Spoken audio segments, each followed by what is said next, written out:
Hey everyone, welcome back to my YouTube channel. I hope कि अभी तक के रिविजन्स हेल्पफुल होंगे। आज हम लोग रिवाइज़ करेंगे एसे 505 जिसका नाम है एक्सटर्नल कन्फर्मेशन। तो नाम से ही पता लग रहा है एक्सटर्नल कन्फर्मेशन यानी कि हम लोग ऑडिट करते टाइम जब किसी आउटसाइडर से एविडेंस ऑब्टेन करेंगे या फिर थर्ड पार्टी से एविडेंस ऑब्टेन करेंगे तब हमको ये प्रोसीजर लगाना होगा, ये मेथड लगाना होगा।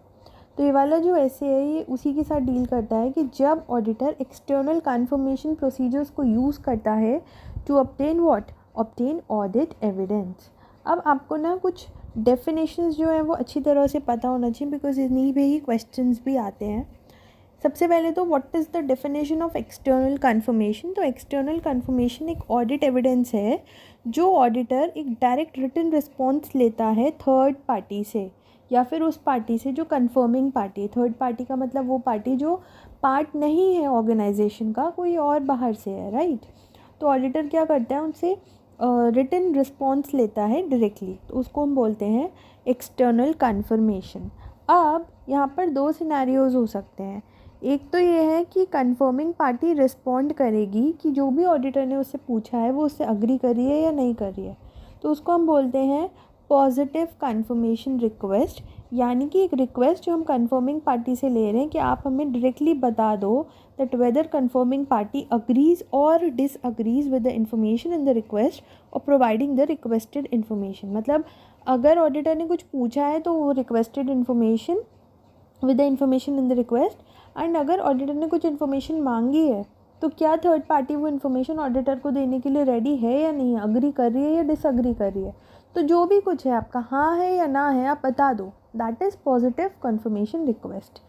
लेकिन नेगेटिव कन्फर्मेशन रिक्वेस्ट कौन सी रिक्वेस्ट होती है, कि वो रिक्वेस्ट होती है that the confirming party respond directly to auditor only if confirming party disagrees with the information provided in the request.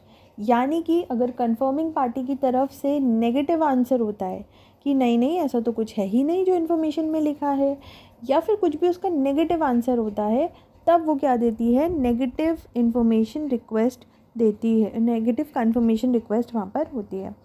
तो आपको एक चीज़ पे यहाँ पर ध्यान रखना है, जब हम पॉजिटिव कन्फर्मेशन रिक्वेस्ट कर रहे हैं ना, तो हम लोग क्या कर रहे हैं, एक तो उनसे रिक्वेस्ट कर रहे हैं इन्फॉर्मेशन कि आप हमें इन्फॉर्मेशन दे दो, और उनको कुछ इन्फॉर्मेशन दे रहे हैं लिख करके जिसके साथ वो अग्री या डिसअग्री कर रहे हैं। So that means information in the request और providing the requested information. But on the other hand जब हम नेगेटिव कन्फर्मेशन रिक्वेस्ट की बात कर रहे हैं ना, तो हम लोग सिर्फ और सिर्फ उस इन्फॉर्मेशन को चेक कर रहे हैं। दैट मीन्स कि वो अगर डिसअग्री कर रही होगी विद द इन्फॉर्मेशन जो रिक्वेस्ट में लिखी हुई है तभी वो रिस्पॉन्ड करेगी, ठीक है ना। तो अगर जैसे आपको एक क्वेश्चन आता है कि मिस्टर ए कोई ऑडिटर है और उन्होंने थर्ड पार्टी से कोई रिक्वेस्टेड इन्फॉर्मेशन मांगी और वो डिसअग्री कर रहे हैं उसको देने से, तो वहाँ पर आएगा पॉजिटिव कन्फर्मेशन रिक्वेस्ट। ये चीज़ आप ध्यान रखना। फिर एक फोर्थ सिनेरियो आता है, फोर्थ डेफिनेशन है एक्सेप्शन की।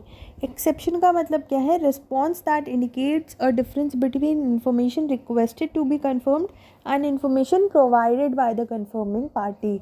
यानी कि क्या इन्फॉर्मेशन आपने उनसे मांगी थी एंड क्या इन्फॉर्मेशन आपको मिली है, तो उसका जो भी रिस्पॉन्स होता है कि मतलब रिस्पॉन्स जो इंडिकेट करता है कि इस वजह से हम आपको ये इन्फॉर्मेशन नहीं दे पाए, या इस वजह से आपने जो इन्फॉर्मेशन मांगी थी वो हमारी दी हुई इन्फॉर्मेशन से डिफरेंट है, तो उसका जो रिस्पॉन्स होता है उसको हम क्या बोलते हैं, एक्सेप्शन होते हैं, कि कन्फर्मिंग पार्टी आपको डिफरेंसेस के बारे में रिस्पॉन्ड कर रही है, right. So this is about the requests, confirmation request जो हम ऑडिटर से ऑब्टेन करेंगे। नाउ कौन कौन सी सिचुएशंस हैं जहाँ पर हम एक्सटर्नल कन्फर्मेशन प्रोसीजर्स को यूज़ करेंगे। तो जैसे सपोज़ इन्वेंट्रीज़ वाला जो पॉइंट था ना, जो हम लोगों ने ऐसे 501 में पढ़ा था, inventories held by the third party, या फिर टाइटल डीड्स अगर थर्ड पार्टी के पास में है, जैसे कंपनी की कोई प्रॉपर्टी है वो थर्ड पार्टी के नाम पर है, या फिर लोन फ्रॉम लेंडर्स के केस में, account payable and account receivable के बैलेंसेज में, या बैंक बैलेंसेज में बैंकर्स के पास में हम जा सकते हैं और उनसे सारी की सारी इन्फॉर्मेशन जो है वो ले सकते हैं। So these are the situations जहाँ पर हम एक्सटर्नल कन्फर्मेशन प्रोसीजर्स लगाते हैं। अब आता है आपका इस स्टैंडर्ड का सबसे important part, and that is external conformation procedures. ये हम करेंगे कैसे। तो प्रोसीजर में होगा, सबसे पहले तो you have to determine the information जो आपको कंफर्म करनी है या फिर आपको रिक्वेस्ट करनी है। अगर आप पे वो इन्फॉर्मेशन है ऑलरेडी तो आप कंफर्म करोगे, नहीं है तो रिक्वेस्ट करोगे। उसके बाद में आप सेलेक्ट करोगे अप्रोप्रिएट कंफर्मिंग पार्टी कि किससे आप वो कंफर्मेशन करवाओ। उसके बाद में आप डिज़ाइन करोगे confirmation request including determining that request are properly addressed, and उसके बाद में आप रिक्वेस्ट को सेंड कर दोगे और फॉलोअप कर दोगे।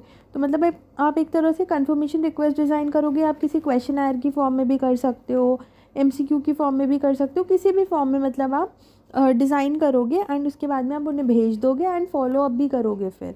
ठीक है, ऐसा नहीं है कि सिर्फ आप वही कर रहे हो भेज के और फिर बस हो गए। No, you have to follow up also, पूछना भी आपको कि क्यों नहीं दिया है।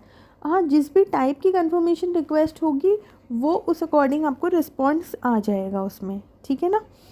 Now what are the factors जो आपको कंसीडर करने होंगे जब आप डिज़ाइन कर रहे होगे confirmation request. This is another important question. तो पहला है इसमें कौन कौन से एजर्शंस आप यूज़ कर रहे हो, एड्रेस कर रहे हो। देन आपने risk of material miss statement कितना डिटरमाइन करा है, क्या लेआउट एंड प्रेजेंटेशन रखना है कंफर्मेशन रिक्वेस्ट का। फिर क्या आपको प्रायर एक्सपीरियंस है सिमिलर ऑडिट पे, मेथड क्या रखना है, पेपर वर्क में रखना है, इलेक्ट्रॉनिक फॉर्मेट में रखना है, एंड मैनेजमेंट कितना आपको ऑथराइज़ कर रहा है, क्या मैनेजमेंट आपको बात करने दे रहा है थर्ड पार्टी से। ठीक है, या मैनेजमेंट ऑथराइजेशन है कंफर्मिंग पार्टी के पास में कि वो ऑडिटर को रिस्पॉन्स करे। तो ये कुछ फैक्टर्स हैं जो आपको कंसीडर करने पड़ेंगे जब आप कंफर्मेशन रिक्वेस्ट को डिज़ाइन करोगे। इसमें आई वुड रिकमेंड यू कि आप कोई भी 5 पॉइंट याद कर लो। तो आप कर सकते हो management authorisation, prior experience, risk of material misstatement, method of communication and assertions, या फिर लेआउट एंड प्रेजेंटेशन, जो भी आपको ईजी लगे मतलब वो कर लेना। वैसे हम इसको पेल AR ऐसे करके भी कर सकते हैं। तो P से है प्रायर एक्सपीरियंस, A से है मैनेजमेंट का ऑथराइजेशन, L से है लेआउट एंड प्रेजेंटेशन, देन दूसरे A से आपका है एजर्शंस और R से है risk of material miss statement. तो ये कोई भी आप निमोनिक बना के और कर सकते हो। उसके बाद में कौन कौन से फैक्टर्स जो हैं वो असिस्ट कर सकते हैं ऑडिटर को डिटरमाइन करने में कि जो एक्सटर्नल कंफर्मेशन प्रोसीजर्स हैं वो सब्सटेंसिव ऑडिट प्रोसीजर्स की तरह हमें यूज़ करने हैं या नहीं करने हैं। अब आपको पता होगा फर्दर ऑडिट प्रोसीजर्स का एक पार्ट होता है सब्सटेंसिव एनालिटिकल प्रोसीजर्स। तो आपको ये अगर चेक करना है कि हम इसको यूज़ करें या नहीं करें सब्सटेंसिव एनालिटिकल प्रोसीजर के पार्ट में, तो आप इसके लिए कौन कौन से फैक्टर्स देखोगे। सबसे पहले तो आप देखोगे कंफर्मिंग पार्टी को कितना नॉलेज है सब्जेक्ट मैटर का, फिर क्या वो एबिलिटी और विलिंगनेस है उनकी रिस्पॉन्ड करने की आपको, एंड वो कितना ऑब्जेक्टिव है, यानी कि अगर वो रिलेटेड होंगे कंपनी के ही लोग होंगे, कंपनी से रिलेटेड होंगे, तो ऑब्वियसली उनके आंसर्स में आपको कोई भी बहुत ज़्यादा आपको रिलायबिलिटी नहीं लगेगी, वहाँ पर थ्रेट रहेगा to independence. That is why आपको ये सारे फैक्टर्स कंसीडर करने होंगे अगर आप एक्सटर्नल कंफर्मेशन प्रोसीजर्स को अपना सब्सटेंसिव एनालिटिकल प्रोसीजर्स का भी पार्ट बना रहे हो। ठीक है, सब्सटेंसिव ऑडिट प्रोसीजर्स का। नाउ एक सिचुएशन ऐसे हो सकती है कि जो मैनेजमेंट है उसने रिफ्यूज़ कर दिया ऑडिटर को कि नहीं आप कंफर्मेशन रिक्वेस्ट नहीं भेज सकते हो थर्ड पार्टी को। उस केस में क्या होगा। तो अगर मैनेजमेंट ने रिफ्यूज़ कर दिया कि आप कंफर्मेशन रिक्वेस्ट नहीं भेजोगे तो फिर आप क्या करोगे, उनसे पहले तो रीजंस दोगे आप।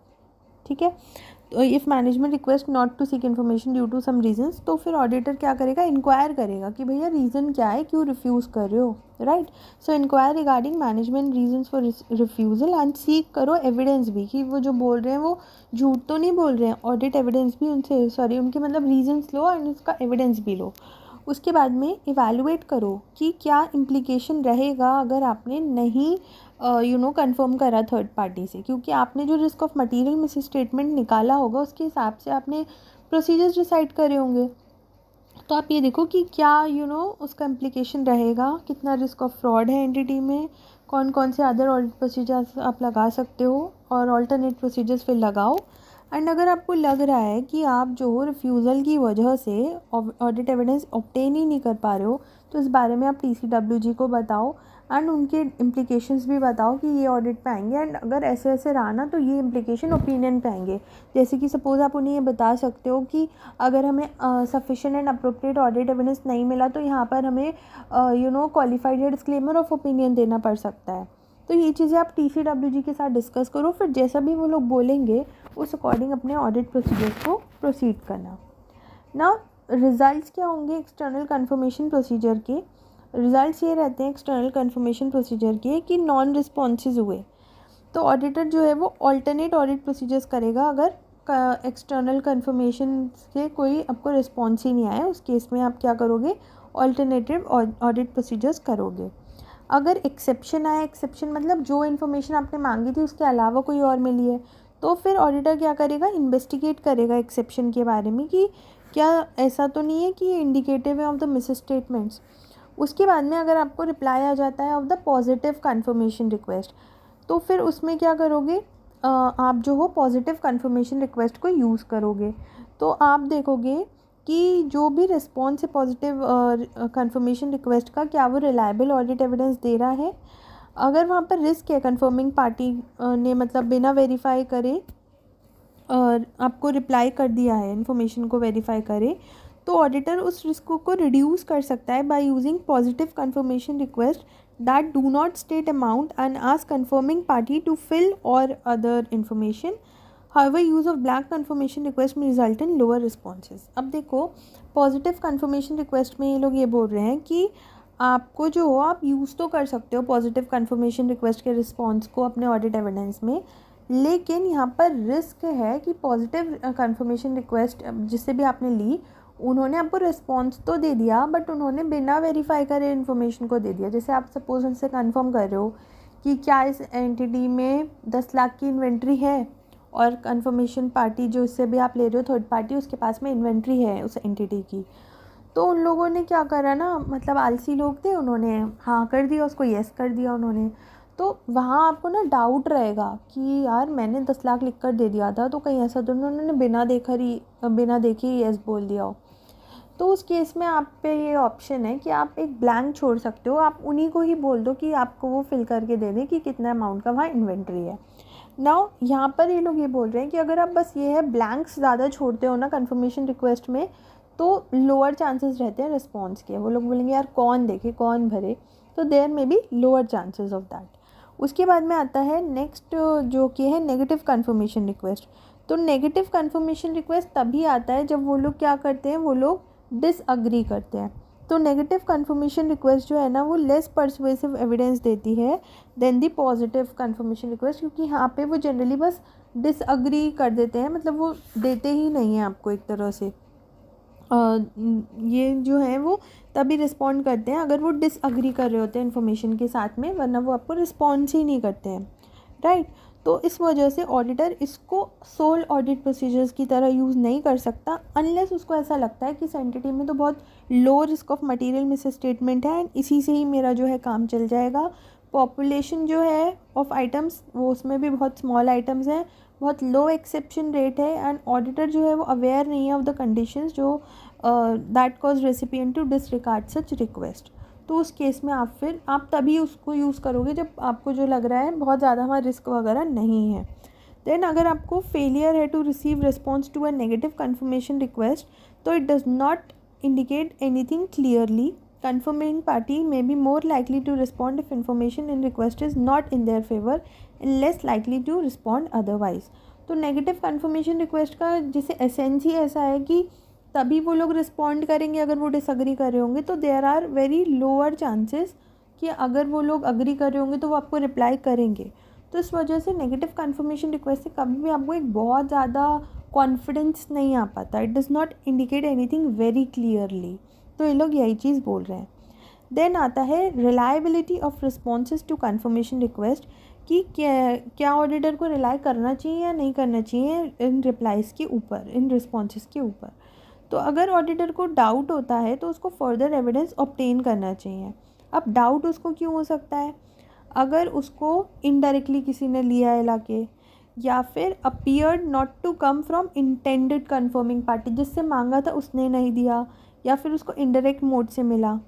और अगर ऑडिटर को ऐसा लग रहा है कि जो रिस्पॉन्सेज है वो रिलायबल नहीं है, तो फिर वो ये देखेगा कि उसका क्या इंडिकेशन आ रहा है risk of material miss statement में, एंड अगेन फिर वो अल्टरनेटिव प्रोसीजर्स की तरफ जाएगा और या फिर वो फिर से एंटिटी के साथ डिस्कस करेगा। अब ऑल्टरनेटिव ऑडिट प्रोसीजर्स के यहाँ पर क्या क्या एग्जांपल्स हैं वो देख लेते हैं। तो जैसे अगर कोई अकाउंट रिसीवेबल बैलेंस है, तो अगर एक्सटर्नल कन्फर्मेशन से आपको नहीं मिल पा रहा है तो आप सब्सिक्वेंट कैश रिसीट्स देख लो या सेल्स देख लो। इसी तरह पेबल्स में आप क्या देख लो, सब्सिक्वेंट कैश डिस्बर्समेंट्स देख लो या करस्पॉन्डेंस देख लो फ्रॉम थर्ड पार्टी। तो ये आपके कुछ ऑल्टरनेट प्रोसीजर्स हो सकते हैं। तो इस पूरे के पूरे स्टैंडर्ड में हम लोगों ने क्या क्या पढ़ा? सबसे पहले हम लोगों ने रिक्वेस्ट पढ़ी कि कौन कौन से टाइप की रिक्वेस्ट होती हैं। फिर उसके बाद में हम लोगों ने ये पढ़ा कि क्या क्या प्रोसीजर्स लगाते हैं, फिर क्या क्या फैक्टर्स हमें कंसीडर करने हैं। फैक्टर्स वाला पॉइंट इंपॉर्टेंट है। उसके बाद में कंफर्मिंग पार्टी जो है वो सब्सटेंसिव प्रोसीजर की तरह आप यूज़ कर सकते हो, वो मैनेजमेंट ने रिफ्यूज़ कर दिया तब क्या, और रिजल्ट्स का फिर हम लोगों ने देखा था। So this was a very general standard ही था एक तरह से। बस एक क्वेश्चन यहाँ पे सबसे ज़्यादा इंपॉर्टेंट था, वो फैक्टर्स वाला था। So this was all about essay 505 and I hope that this audio revision helps you. Thank you so much and all the very best. Bye guys.